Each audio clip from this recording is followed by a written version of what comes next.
Hello everybody, welcome back for another Q&A video. I hope that you are all doing well and that you are all having a great day. As always, this must be said, the opinions expressed in this video are my own and should not under any circumstances be taken as legal, tax and or investment advice. Now that that's been said, let's move on. First question says, I've enjoyed listening to your videos while doing my daily jogging sessions. Thank you. You're welcome. It is my belief that futures is leaning on us and the crypto market will not be allowed to rise again unless the government allows it by enabling the ETF market. While they don't control Bitcoin or Ether floating around, they seem to be able to control the price. The price seems to be kept afloat by mining costs around $6,000 at this point. Soon there will be an Ethereum's futures market and we will probably see that price plunge. What are your thoughts? Am I totally off base? I do not think so. We know that the market has been manipulated for a couple of months now, if not for the entirety of the cryptocurrency space.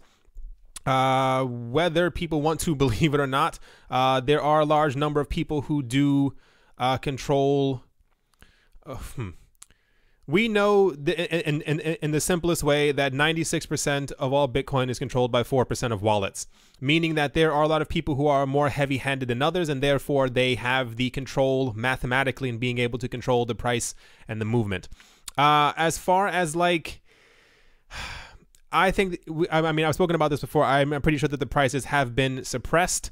I think a large part of it has to do with validating the cryptocurrency community, sphere, marketplace.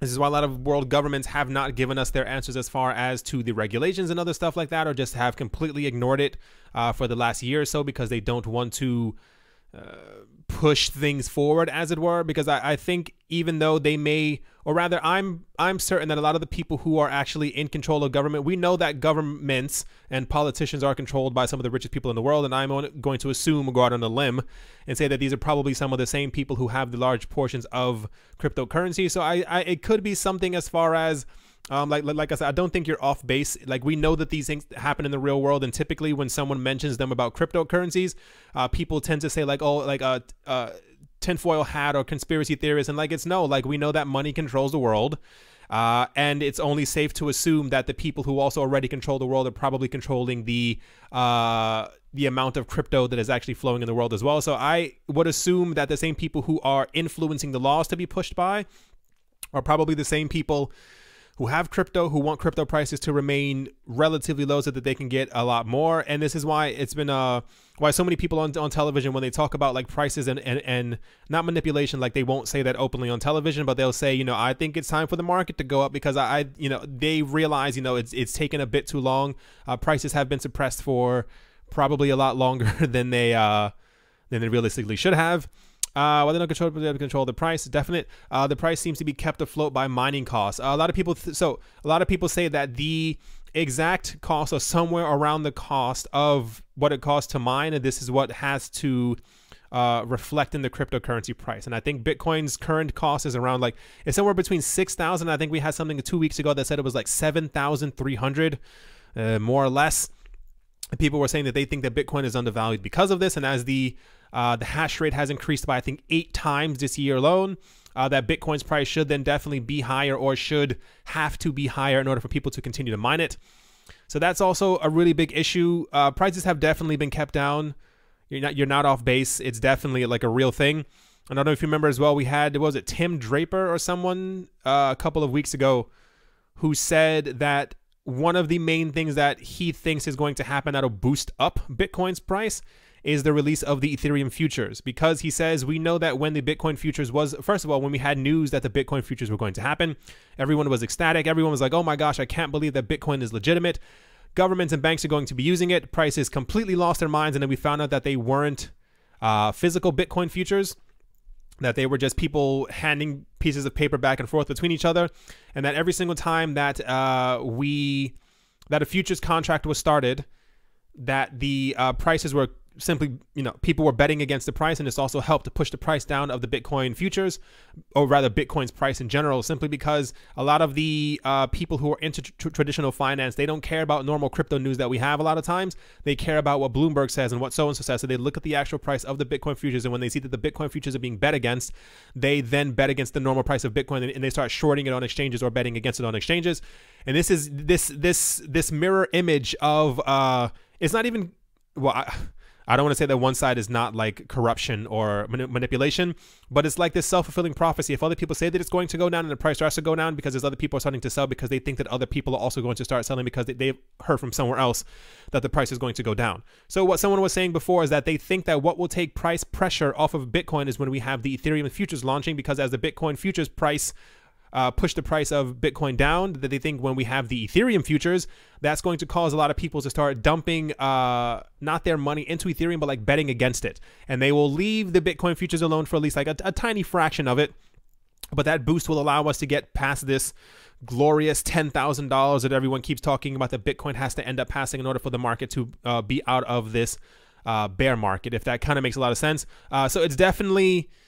We know the manipulation is happening. We know the prices are being kept down. We don't know to what extent they're being kept down. We know that people have been selling their cryptocurrencies over the last 9 months out of fear, out of stuff that's been put on TV, out of, I'm never going to make my money back. I'm just going to sell my cryptocurrencies right now. There's no need for me to try and even break even. The market's completely dead. I've seen so many comments and so many other things on forums and stuff like that where people are constantly talking about crypto's dead. I'm never going to get my money back. We had news a week or two ago talking about Bitcoin is never going to go back up. The altcoins are never going to go back up. Ethereum's never going to go back up. Everyone has this this doom and gloom idea of the cryptocurrency market. So these things are also playing into the psychology of the market. When you hear these things for so long, you begin to believe that everything is completely dead. I've been in crypto long enough that I've heard it all. I've had at least 4, 5, 6, 7 instances over the last 4 or 5 years where I've heard so much negative news, not since like 2017 or whatever, but before that, when you hear constant negative news, you think, oh my gosh, like maybe they're right. Maybe this is the end of it. So this also has to do with the prices being pushed down. No one knows when the market is going to go back up. I wish someone out there knew, but at a certain point it will. But this is definitely being pushed down, and we'll see exactly what ends up happening with Ethereum futures. And we also just had news a day or two ago from the New York Stock Exchange that when they do list their Bitcoin futures, that they're actually going to be physical and daily.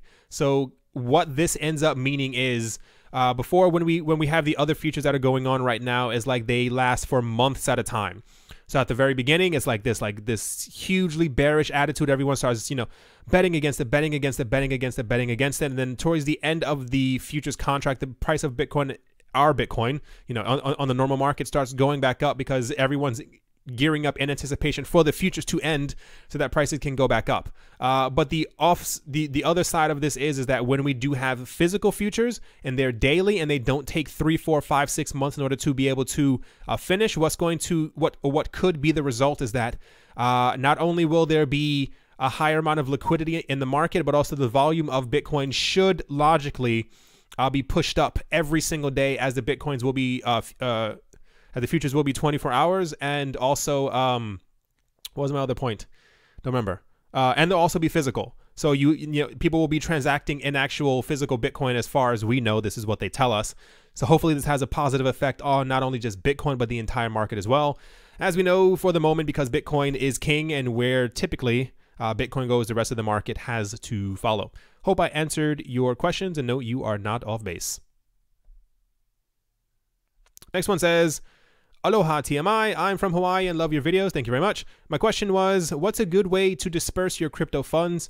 I'd like to think keeping 100% of my assets on my ledger is the safest, but as the saying goes, don't put all your eggs in one basket. Is it safe to keep a lot of money on an exchange?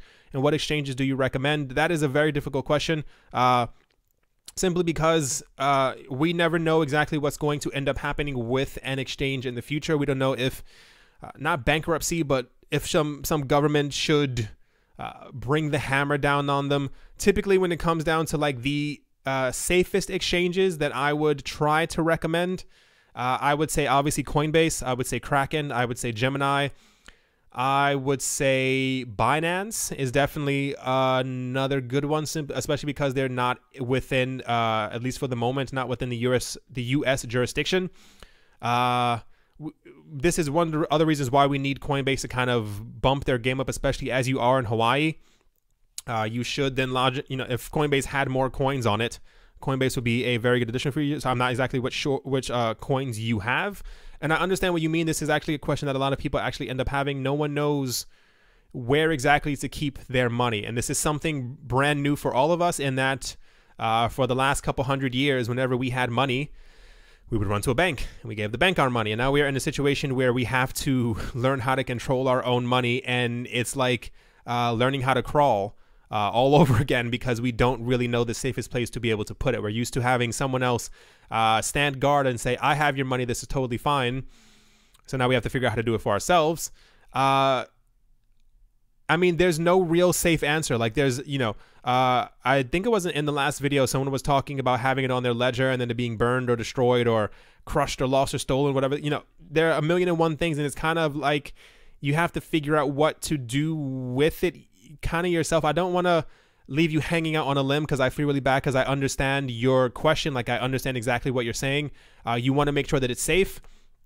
As far as I can really tell you, if you want like safe, the Nano is definitely a good way. If you feel uncomfortable with having 100% of all your money on your ledger, especially if you have some of the coins that Coinbase has already listed, I would put them on, maybe some on Coinbase as like a 50-50, just like a way to kind of feel a bit more at ease should your ledger be destroyed or something like that, that you have, at least the other 50% of your funds somewhere else. I mean, it's a very difficult question, because heaven forbid should I tell you in exchange and I'm like, yeah, definitely this one's great, and then in 3.5 months they're completely gone, someone hacks them, and then your money is gone. Like that's a lot of weight to put on my shoulders, and I don't want you to have to go through that situation where you have lost some of your money.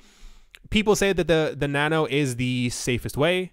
A lot of people definitely recommend this, but logically nothing is 100% safe. So yeah, I hope I helped. I know I really didn't. I do apologize. I wish I could give you just like one answer, like bam, there you go. Your funds are safe now. But until we get proper custodians, until we get proper decentralized exchanges, until things are more ironed out and smoothed out as far as regulation and everything, and as far as like being able to keep our stuff safe, when we have like a proper thing that we know for without a doubt can keep our money safe. This is kind of we're still at the very beginning of crypto, and this is why we have all these issues. This is why we have these questions, because nothing is solidified, nothing is perfect, nothing is the way that it was before. We're still trying to learn how to protect ourselves and our funds and everything that kind of goes along with it. Next one says, first off, thank you again for what you do, and I wish you the best. It's pleasing to hear you talk about news on my way to work. Not a problem. I wanted to ask you regarding on how you are going about telling your friends to look into investing in cryptocurrency. I've only had one friend who seemed interested and now is investing. The rest of them seem to laugh or think I'm some weird guy that is into the deep web. Take care, and I wish you the best. So I'll try and give you like a little story. When it comes to, so in the very beginning, by the time I figured out what Bitcoin was, I think the price was floating around $200. I know I've said that many times, but it kind of shows you how far or how long I've been into cryptocurrencies. And in the very beginning, like when you find like a really cool video game, or like you find something really nice and you try and show your friends and they go, okay, yeah, whatever. And no one really pays attention to you. And then eventually other people start realizing what you've spoken about and they try to get into it as well. My story was kind of like I told everyone, every single person I could possibly meet, every party I went to, every event that I went to, every time I met someone, after about 5 or 6 minutes, I would start talking to them about cryptocurrencies. No idea what I was talking about. People didn't care, didn't want to care. The way that I've dealt with this is have you heard of the phrase like you can lead a horse to water, but you can't make it drink? It's just, I've given up on, you can tell from your friends who has an interest in it. And it seems very tiring when you try your hardest to tell your friends or other people, hey, look at this amazing thing. Look at how, look at the money that you could make. This is going to be the future. And they look at you because, I'll put it this way, all they think about is the present. So one of my really close friends, not the one that I always talk about, I remember I told him about Bitcoin when it was $200, and he thought I was absolutely insane. He's into real estate. He had no clue what it was. He didn't care what it was. I told him to go to a Bitcoin ATM, just put in $200, and I'll never talk to you about it again. He told me he was going to do it. Turns out he never actually did it. He actually ended up contacting me again when Bitcoin was $15,000 because he was trying to get into the market. You're going to come across a lot of people who just won't care, who have no interest in it. And that's just how things are. You know, there are a lot of people you're going to meet in your life. This is why I try to say, you know, try and gauge, like if you have a friend who talks about not finance, but like making money, like if you have that one friend who's constantly going out and, you know, doing this and doing that and doing so and so, or he's like a reseller and he's trying to make money, and, you know, he might be the friend to kind of talk to. Have you heard about this? This is a great way to make money so you can get people interested. I've had tons of people laugh at me. I think I've had one or two friends call me names, not like a derogatory way, but it's kind of like, you know, they meant it in like a bad way. Yeah, I mean, people who are interested in learning more are going to listen. We have a lot of people in our lives who we meet who don't really care to know or know more.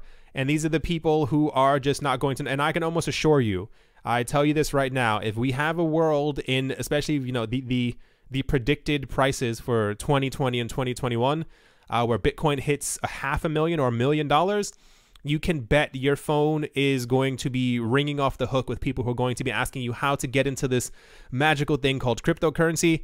Not everyone is going to be along for the ride, but by the time prices get too high, this is when everyone's going to start asking you how they can definitely get into it. Don't be discouraged at all if they laugh at you. Just make sure when you are in your when you're in your condo looking down on them that you just laugh right back.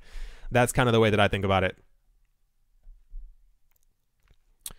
This one says, top 5 coins with adoption or solid relationship, backing, use cases, or have potential for a significant industry impact other than our much loved XRP. Let's face it, if you don't know about XRP by now, you aren't paying attention. That's pretty true. Top 5 coins for adoption. You already know what they are. I've said them a lot of times, and I told you that these are the coins that are constantly being spoken about. Besides XRP, obviously, Bitcoin, I mean, it's kind of clear by now that Bitcoin is, I told you guys before, the only way that Bitcoin is leaving is if someone manages to create a computer that can tear Bitcoin's blockchain apart. That's the only way that Bitcoin is going away. We've had too much support for it for me to even think that it's going to go somewhere. Ethereum is definitely another one that's not going anywhere anytime soon. It gets kind of choppy here because so many of the other coins that we have either recently launched. They're not like, what's the word? They're not complete. They don't have all their updates. They don't have a lot of other things that people are going to, you know, blah, blah, blah.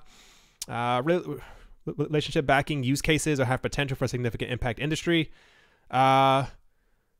EOS, just because of the backing of the same exact people who were into Ethereum, it's a lot easier to build on top of EOS.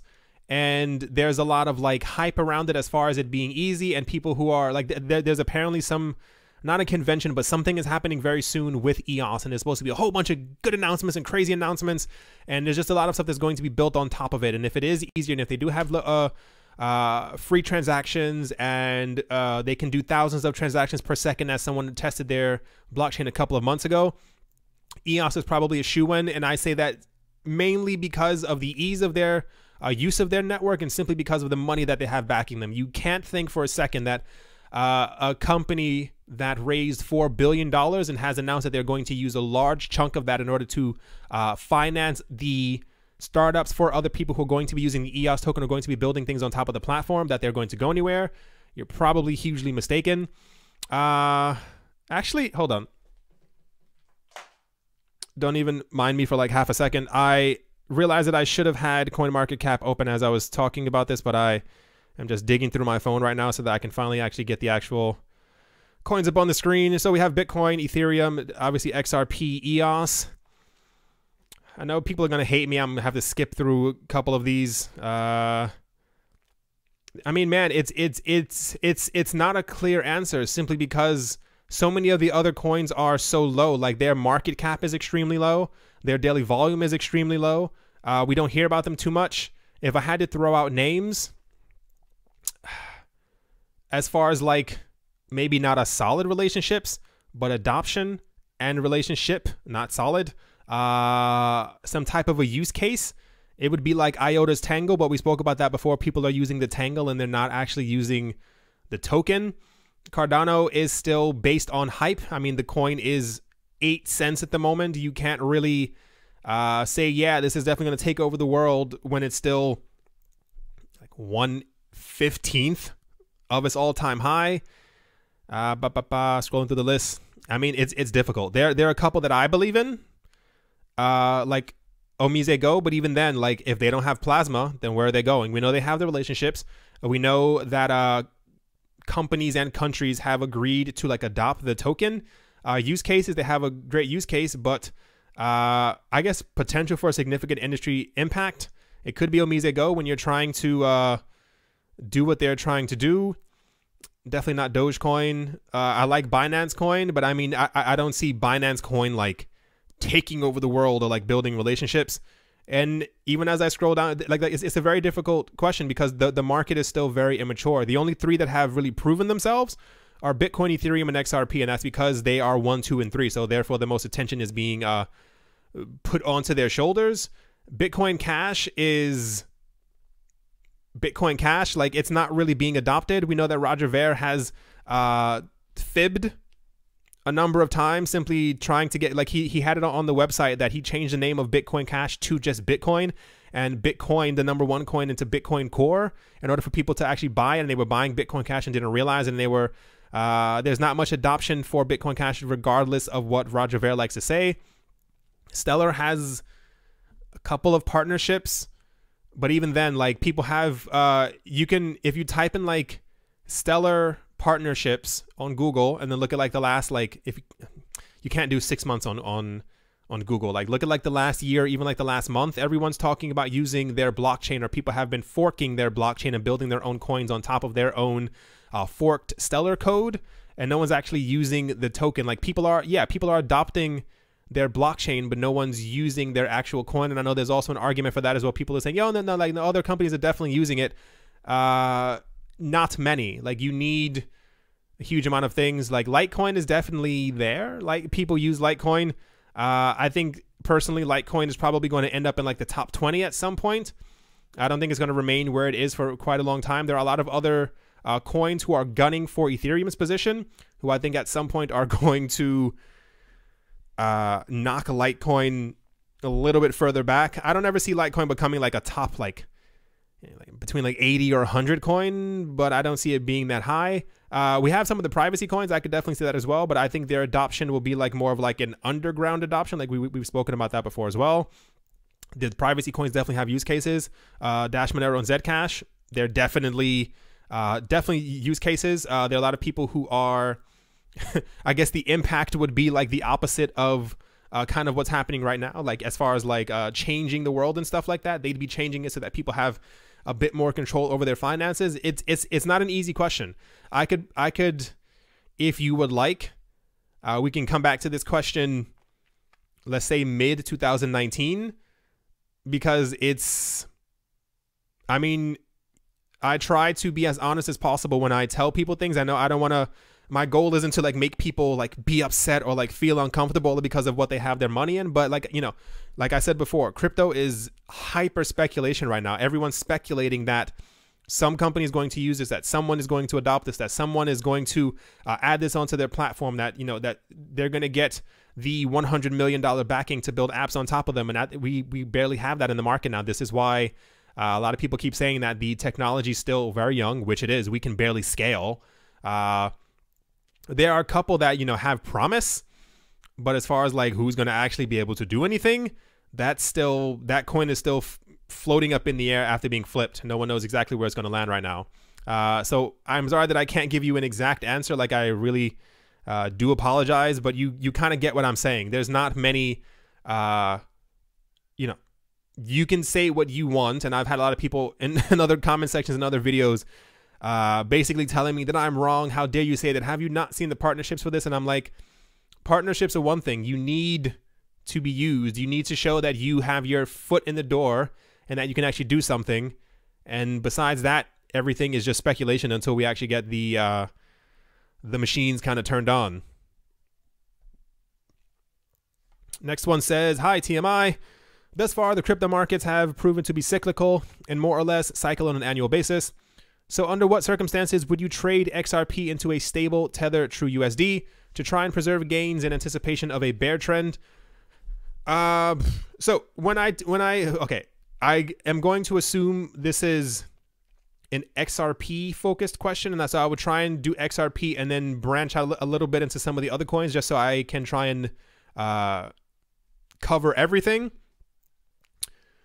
We saw XRP hit 360 last year without XRapid being turned on. I think $10 is fairly obvious that it will happen at some point in the price of XRP. What would cause me to cash into a Tether or a True USD or a stable coin would be if, let's say over the course of like a 2-week period, if XRP is going up by like 120% every day, that's a bit too hot. If XRP is doing like 20-25% a day, that's a bit more stable, if you will. Those are like okay gains in anticipation, is like half fear of missing out and half like you know, actual people putting their money into the market or use cases, what have you.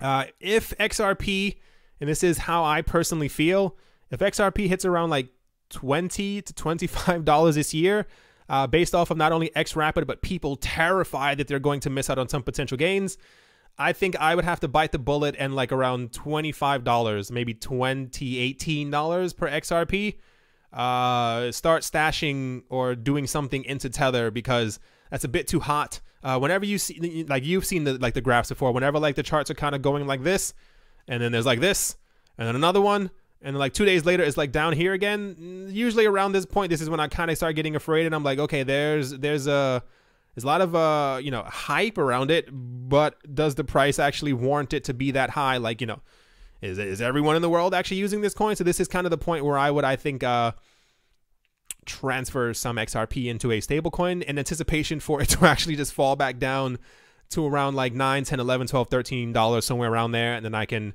buy back up again and then watch the price go back up. Same exact thing for other coins.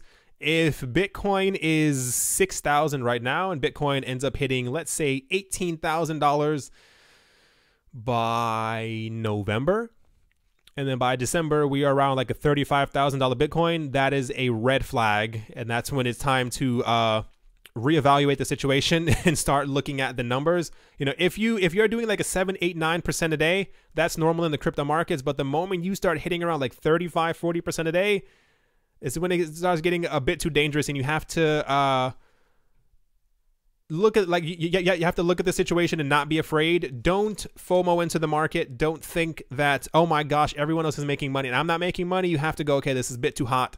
The market's going to pull back because nothing goes up forever. There's always some type of a pullback. So this is kind of how you have to look at it. Hope I answered your question as best as possible.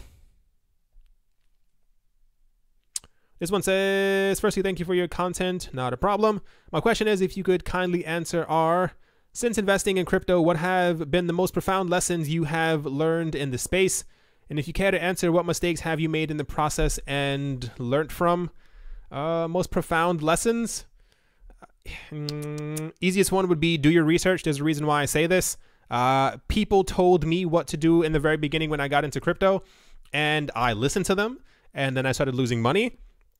Simply because I was trying to follow the hype and I was trying to follow exactly what was going on. This is why I said, if you hear me say something that sounds too good to be true, if I say something and you hear it in a video and you go, that sounds ridiculous, search around for like 10, 15 minutes on your own to find out that the information is actually true. You know, look into it. I can only speak into the mic and try and like help other people, but I can't give you all the answers that you are going to need to be able to make a conscious decision when you're investing your money. Definitely, you have to do your own research. This is why I am obsessed with crypto, because I'm constantly digging deeper to try and figure out that I actually have all the answers. Second one would be have an open mind In the very beginning, I could not stand IOTA. And when Ethereum first came out, the same exact way that people talk about XRP right now, this is what Ethereum had to go through for about 2 years. People said that Ethereum was fake. Why would anybody want to, invest in any other coin except for Bitcoin? People made fun of the way that Vitalik looked.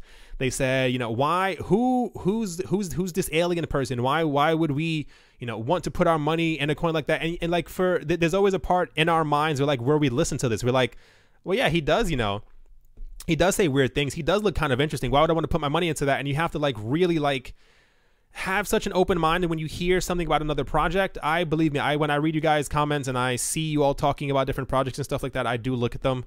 And a lot of people, when I don't discuss these projects, I won't name any names simply because life.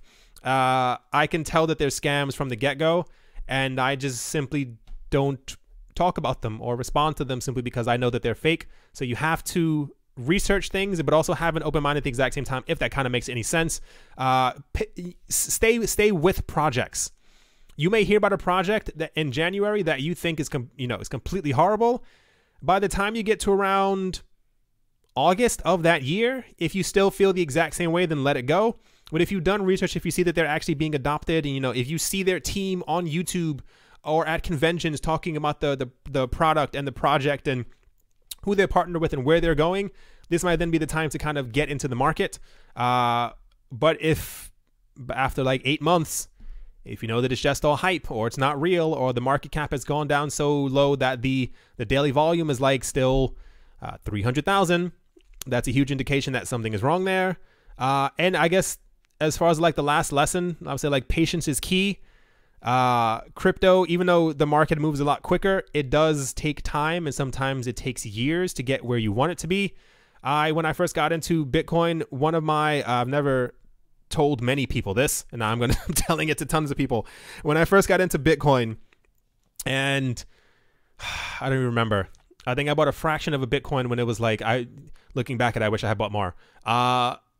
It had to be 2014 or something like that. And I remember there were news articles of people talking about that Bitcoin's price was going to go to $1 million. And I sat there and I was like, whoa, that's absolutely crazy. And, in your mind, when you're very new to crypto, I sat there thinking, I was like, okay, so if I buy half a Bitcoin and it goes up to $1 million, that's $500,000. And I was like, what can I do with $500,000? And all these dreams and stuff are going through my head. And about a year later, when the market hadn't really moved, you sit there frustrated because you're like, why is it not moving? Someone said $1 million. Someone said this. Are they lying to me? Is the entire thing a scam? You realize things take time. We're investing in what they call stock market 2.0. This is why I try and tell people to, just step back a bit. If crypto is annoying you, just go ride a bike, go outside, go do something else. Don't focus on it too much, because there are a lot of people who are obsessed with the prices and stuff like that, and they'll check things 15, 16 times a day. And it kind of wears you down, because as humans, we all have dreams and desires and hopes. So when you think that something is going to go somewhere, it should be going somewhere, or you have a price in your head that you're going to have this much money so that you can do this and you can go to this place and you can go to Jamaica and you can go here and you can travel here, and it doesn't happen, it kind of frustrates you a lot. Yeah, the last thing would just be have patience. If you're in crypto for the long term, buy it, go outside, go do something else, and that's it. Just wait until the magic happens. Otherwise, you'll find out yourself completely going crazy. And if you care to answer, what mistakes have you made in the process and learned from? Okay, mistakes. Investing in low-cost coins. By the time I got into Bitcoin, I told you guys before, there was WorldCoin. There was Vertcoin, which I think is actually still around. There were a number of coins, and you would look at them, and I remember some of the coins were 3 decimal places behind 1 cent. And during the hype of the market, when everyone is trying to get into cryptocurrencies and stuff, this was 4 years ago, my gosh. And you hear the prices, you think logically, if Bitcoin can go to $1 million, and keeping in mind, this was also when we had a market that had 50 coins and not 1,900. So when people say $1 million per Bitcoin, you think, well, if I can get into this other coin that's 0.00005 of a cent, whatever, I can definitely see it hitting $10 if Bitcoin goes up to this much. So I was buying a lot of coins that were extremely cheap, because I thought that investing in these would help to make me rich. Of course, none of these Of course, none of these coins had any use cases, and many of them are gone now. And yeah, another thing to kind of follow up where's the other one about friends. It sounds, I mean, I guess this is actually like a huge mistake. I guess looking back at it, I try to make sure that I teach as many people as I can. And this is why I made the YouTube channel. And on that same exact note, the mistake that I made was trying to teach people who don't want to learn. That is something that is going to frustrate a lot of you. You see or you understand what crypto is. If you've paid attention to at least 15 of my videos and you hear the things that banks and governments and all these other people are talking about cryptocurrency and how they're going to adopt it and how big this is going to be and where this is going to go and how much money this is going to make and the future prices and stuff like that, you get it. Like it's implanted in your head, at least a portion of how big crypto will be. But when you try to teach it to people who just don't want to learn, you may be passionate about making money. You may be passionate about supporting your family or making enough money or doing this or being able to afford this or buying a Lambo and stuff like that. You have this deep in your heart. It's like this passion that you have. And there are other people who just don't care. There are people who are passionate about painting. There are people who are passionate about planting flowers. They're passionate about other things. And you kind of, or rather, I mixed myself up with telling people who don't even care about money about the future of cryptocurrencies, and you get frustrated because you try to figure out, why don't you feel the same way that I do? Why don't you have this spark or this flame that I feel? And then this is, like I said, why I made the channel, because the channel allows me to, or I can find people who want to talk about crypto or be into crypto, and they can also find me, if that makes a lot of sense. So I no longer have to sit at a dinner table with 12 friends talking about crypto and none of them are interested, but I can talk about crypto to you guys, and everyone is like, you're here because you're passionate about it and you want to learn more about it. So it's kind of another thing. And the last thing, buying into hype. That was also a thing from many years ago. You know, you dive right into something that you think will be hype, or right, you know, people will use it in the future. Like some of the other coins, I can't remember the names of a lot of them, the older coins. Some of the names that they had, it was like Star Coin and this coin, and some people were making like there was like one that was called like UK coin and America coin, and you think in the very beginning you're like, oh my gosh, like everyone in America is going to be using America coin. Why should I not buy this coin? And then luckily I think I put like 50 euros into each of them. Luckily they didn't throw the whole lot inside. I would have been very upset because none of these coins are around anymore. But I hope I answered your question. I think I did. Hopefully I did. Anyway, thank you for the question. Next one says, every time I try to introduce Ripple XRP and its use cases to people, they all ask the same question: how will banks make their money? So how does banks make money? I've been following you every morning since the start, but you've never mentioned this topic. I do, however, tell them that banks will automatically benefit from RippleNet by having access to all of their frozen assets stored overseas, including money held in the central banks across the world. Hope to hear from you, though. Thought you the best person to ask would be the digital asset investor, but I guess you have over 100K followers, and I may not be the only one who want to know the answer to the above question. Thanks. First, thank you for choosing me. I know the digital asset investor is very popular when it comes to questions like this. I know as well, to be like honest, I know a lot about XRP, but I think probably, I know Jungle Inc. is really big on XRP. I know Digital Asset Investor is also big on XRP. And also Alex Cobb, like some of the stuff that he says, I sit there like, wow, that's crazy, because he digs like really deep into XRP. Like, you know, that my channel is not like exclusively for XRP. So I spread myself across other coins so that I can learn about them as well. But there, you know, he's you know, he knows a lot. The point is, when it comes to how banks will make money, sorry that if you asked this before, sorry that I didn't get a chance to answer your question. I do apologize. And when it comes to, so banks make money already in a number of different ways and really won't change things. XRP and XRapid are there to help banks save money as far as like transfer wise. So pretty much one way that they're going to be saving money is, you know, we had other people who were saying before, I think there was the Bank of Canada, some bank in Canada, they were saying that they had saved between 40 to 70% of the cost that they would have normally spent on sending money back and forth. That is already a way that banks are going to make money. So if you can save 70% of what your costs technically were, then you are technically making that money back. Banks are now going to continue to make their money from charging you for your account every month. That's a very big thing. There was some bank in the States a while ago. They were trying to, I think, charge people like $12 a month or something like that, because for the privilege of having their account with them. So if you are paying for a bank account, this is also another way that banks are definitely going to continue making money. Another way is mortgages. Like, banks run on debt. A lot of people don't know that. When you give your money to the bank, it is technically not really yours. It's their money. And this is why at the end of the year, when you get like interest back on the money that you had inside the bank, you're getting interest on the money that the banks used to make more money, and you're getting the little pieces of cent that they decide to drop back into your account. Many years ago, this was actually like 6 or 7% that you would actually get back at the end of the year, which was wonderful. There were a lot of actually rich people in the world who were making their money exclusively. I think they were called money market accounts. You make your money from these things. And lo and behold, now banks are stingy, if you will. So you get like 0.01% back on the money that you make. And this is how banks make money and how they're going to continue making money. Yeah, and also the last thing has to do with like with the Nostro Vostro accounts. When you are trying to send money to a country that has very low liquidity or does not have a lot of, if you're trying to send money between like Zimbabwe and like Thailand, like they would have to then have these coins in their accounts. They would have to have this money in there. Like, you in Thailand would have to have, I think, the Zimbabwean dollar, and vice versa in Zimbabwe as well with the Thai dollar.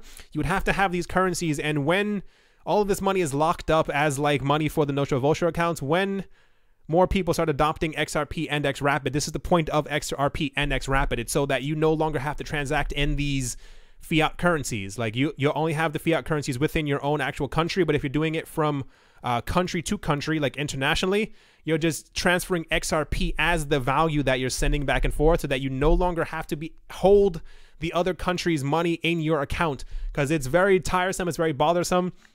If you look at like an actual chart of how Swift works and stuff like that, like the messaging system, which is what Swift is, it takes like days, because it goes from one messaging system to this country over here, to then this country, and then it goes over to this country, and then it finally gets over to this one. This is why sometimes it says like may take 5 to 6 business days, and you're like, why does it take 5 to 6 business days to send numbers on a screen? It's because it's from the 70s. It's very outdated, and this is why XRP and XRapid are such a very big thing, even though a lot of people don't think or want to think that they are.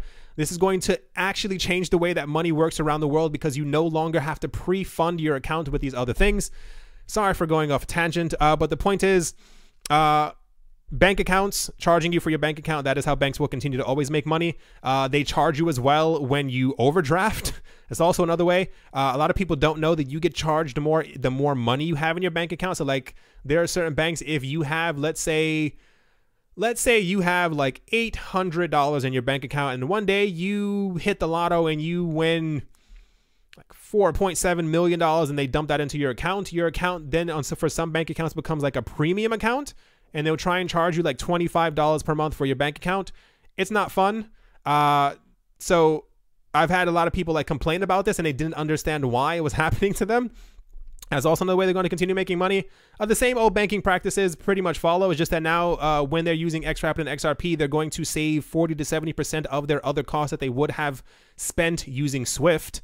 And yeah, that pretty much is what it comes down to. I believe I answered your question. I hope I did, unless I didn't. I don't think I missed anything. Nope, I think I definitely got all of it. Thank you for your question. Next one says, hello, TMI. Hope you're doing well and that you're having a great day. I actually am. Thank you very much. I want to thank you for everything you're doing. Not a problem. Thank you very much. I was going through a low phase and sadness when I joined the crypto community and started listening to you, and listening to you has helped me to distract myself.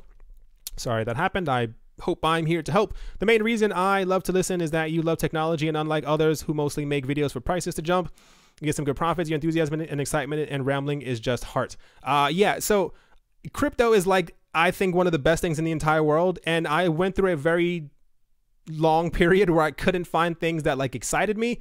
I tried different hobbies. I tried painting. I tried I didn't try singing. I sing around the house. There are things that I try to do to be able to like actually like, you know, we all look for something that we're like really into.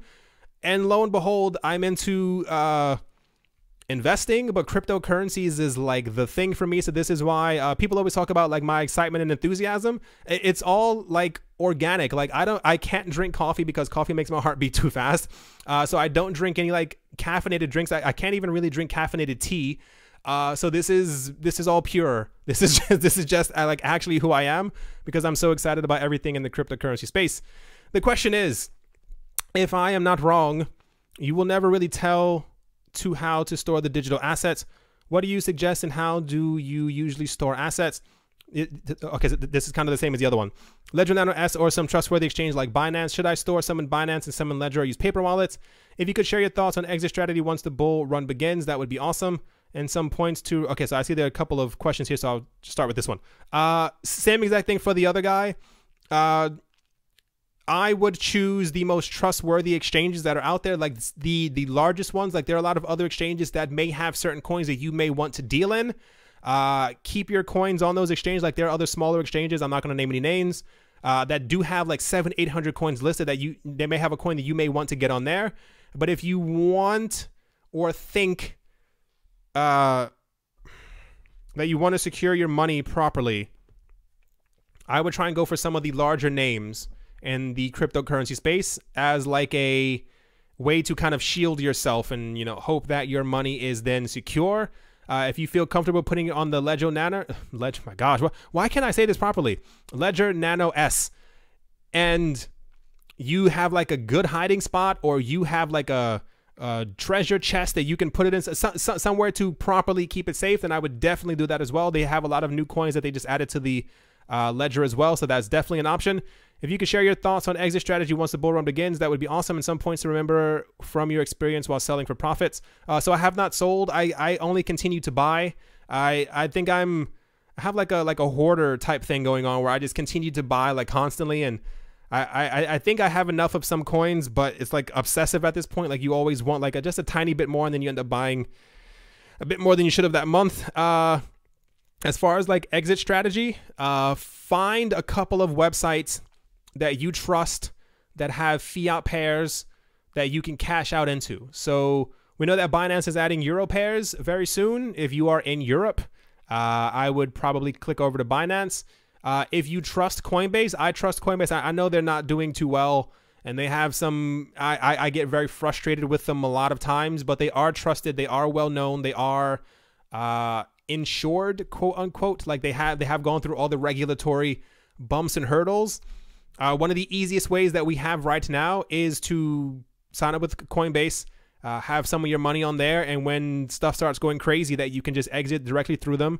Same exact thing with Bittrex. If Bittrex is going to have fiat pairings for a whole bunch of cryptocurrencies, that's also another thing. Depending on which country that you're in, find the Coinbase or Binance of your country and pretty much latch onto them. Message them if you need to figure out, you know, is this safe? Is this so and so? Can you please give me a reason why your platform is safe? And then when you decide to pull out of the market and you feel like you've made enough money that you are comfortable, then exit through this way. Because I know a lot of people have been like looking for answers. I made a video about this a couple of weeks ago, and people were upset because they said that I shouldn't be telling people how to pull out of the market. People, I mean logically, like people want to buy things with their newfound hopeful wealth that they will be making. So I think you're still early enough right now to figure out an exit strategy. Don't wait for the bull market to start going up. When things get really hot in the market and you decide I want to pull out, then you'll be at least 2 months ahead if you start right now doing so. Did you receive the play button award for YouTube? No, I actually didn't, which is actually really funny. The moment I hit over 100,000 subs, I had to contact YouTube, and they told me that they would get in contact with me by email because they have to verify that my channel has over 100,000, and then I have to fill out some other type, like they'll send me like a secret number, and I have to enter that secret number into another website, and then I have to give them my address. It's like a whole big thing. I didn't even realize. I just assumed I would get a button in the mail. Nope. It apparently takes like 4, 5, 6 months in order to get this thing. So nope, I do not have the play button yet, but I hope I will. I think it would be kind of nice to have that up on the wall somewhere. Has anyone met you and recognized you in real life as a modern investor other than your friends and family? Yeah, actually, a couple of people have. Someone recognized me on the Metro once, just by my voice. I guess I have a particular voice. I mean, if you're hearing me every single day, I guess it kind of makes a lot of sense. But yeah, and actually really weird as well. So first of all, yes, people have recognized me just by my voice alone, which I think is a little scary. I'm not going to lie, because I think of myself as like a normal person. So if someone comes up to you and they're like, hey, are you so-and-so? It's kind of weird because you're like, how do you know who I am? And I actually got in contact with like multiple old friends from high school and from like grade school because of this channel. One of them I just reconnected with like a couple days ago. Hello, if you're listening. And another one from like my actual childhood is really weird. He was listening to one of my videos and was like, is this you? And he wrote like from what school we went to and stuff like that. And I was like, can you please send me an email? And lo and behold, it was one of my childhood best friends that I actually got back in contact with. So I guess YouTube does help to connect people in some sort of way. Share some memorable moments or some blunders in your crypto journey. Blunders and memorable. Okay. I guess when I first got into crypto and Dogecoin came out, me and my friend thought that Dogecoin would eventually hit $10 per coin because, you know, we were young, and I ended up desperately trying to get, I think I had like 4 million Dogecoin, because in my head, I was like, when it hits $10, I can buy a mansion. And I think the most that Dogecoin ever got up to was like, I think 2 cents. And I was kind of but that happened a really long time ago. So I guess that would be like one of the blunders, is kind of like trying to, do stuff like that. Another one that I deeply regret is selling Bitcoin for altcoins. This was also years ago. When you have, even if you have a price of Bitcoin at 20,000, a million still seems a really far away. But this was the very beginning. And when Bitcoin was like the only way to enter the market, so you had to buy Bitcoin. And, it was necessary in order to get the altcoins. But you think back and you're like, should have never sold all those Bitcoin. I mean, I didn't even have more than 10. But just the idea that I, at some point, was close to like double-digit Bitcoin. And it all went into like WorldCoin and Vertcoin and Dogecoin as I was desperately trying to get to a couple million Dogecoin. I guess that's definitely a blunder. And another one is trying to make money with like proof of stake coins. This happened about 2 or 3 years ago. There were a lot of people talking about proof of stake coins, and they would give you, it was the idea of like making money for doing nothing. A lot of them ended up being like, not even like scams. They were just like not even completely real. And I think I got into one of them. I told some of my friends about it. I'm glad that they didn't get into it as well. It's kind of like one of the early things when you first get into crypto, you think that everything is real, and you hope and wish that everything is real so that you can kind of make some money. Like everyone has dreams and wishes of what they want to do.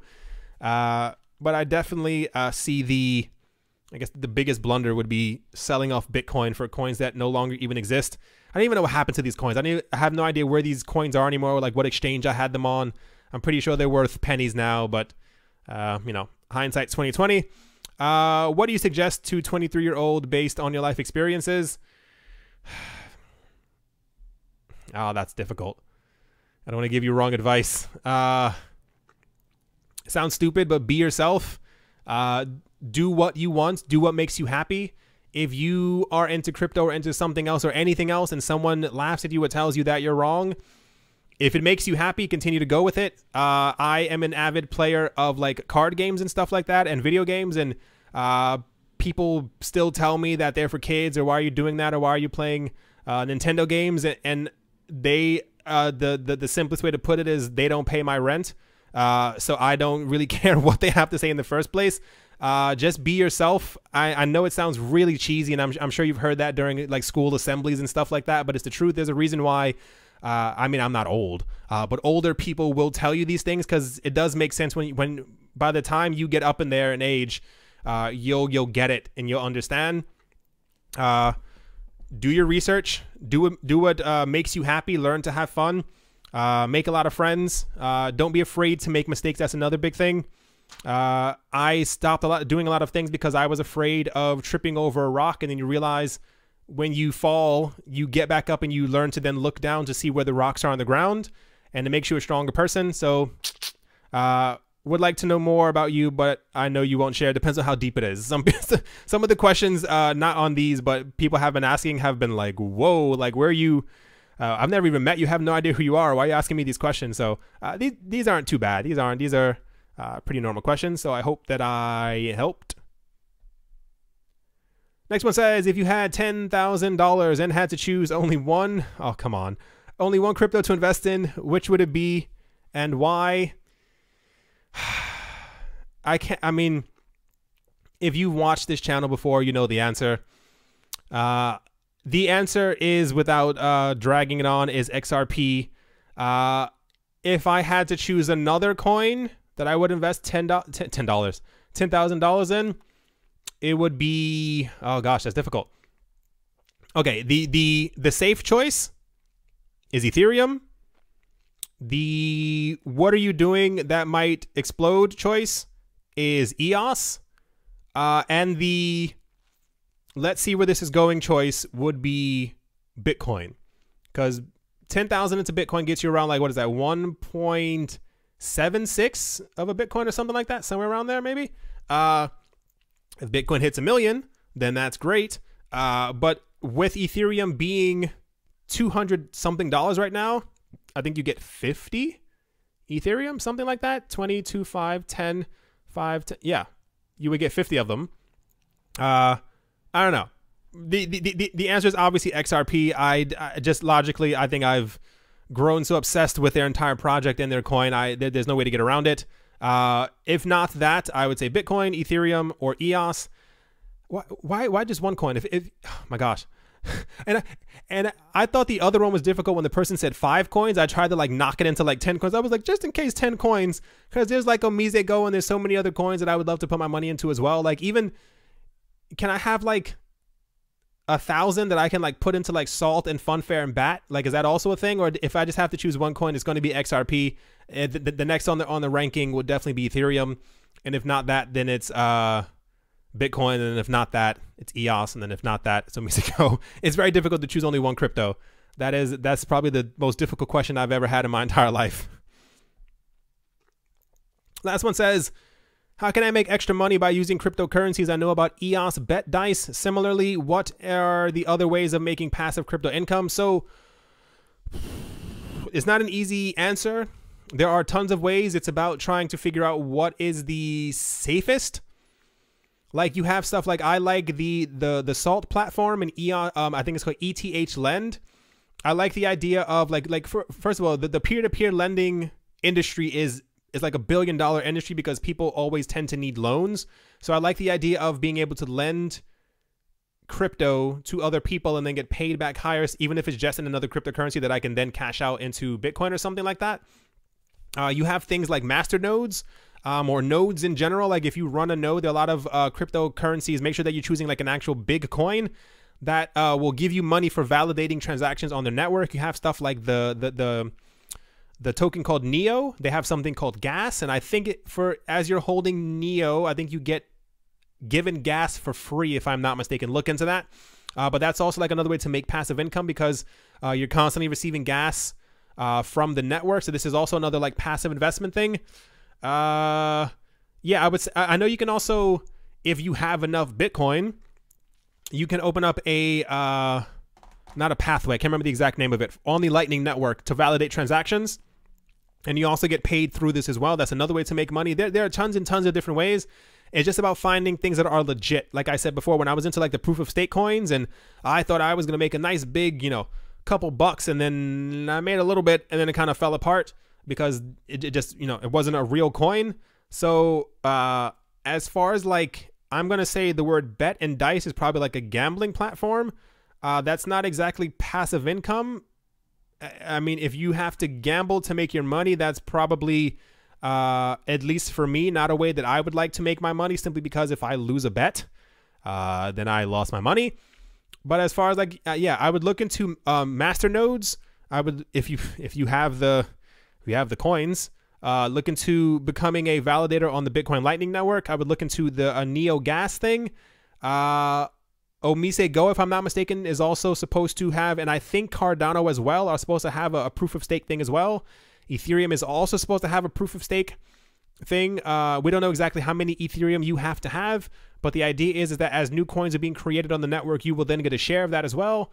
Bitcoin doesn't really have a passive income thing. You could look into mining. There are a number of websites you could look into, like as far as they show you like the mining profitability of certain coins, and they may be like top 20, 30, 40, 50, maybe 60 coins, but people get a large amount of money from them every single day. There are a lot of people who are mining like a lot of the forks and stuff like that are still relatively large, big names, but they don't have a high networking difficulty. And they make their money on the side through this as well. So this is also another passive way that you can make money from something that's running in the side of your room, also in hopeful expectations that the price of that coin will go up.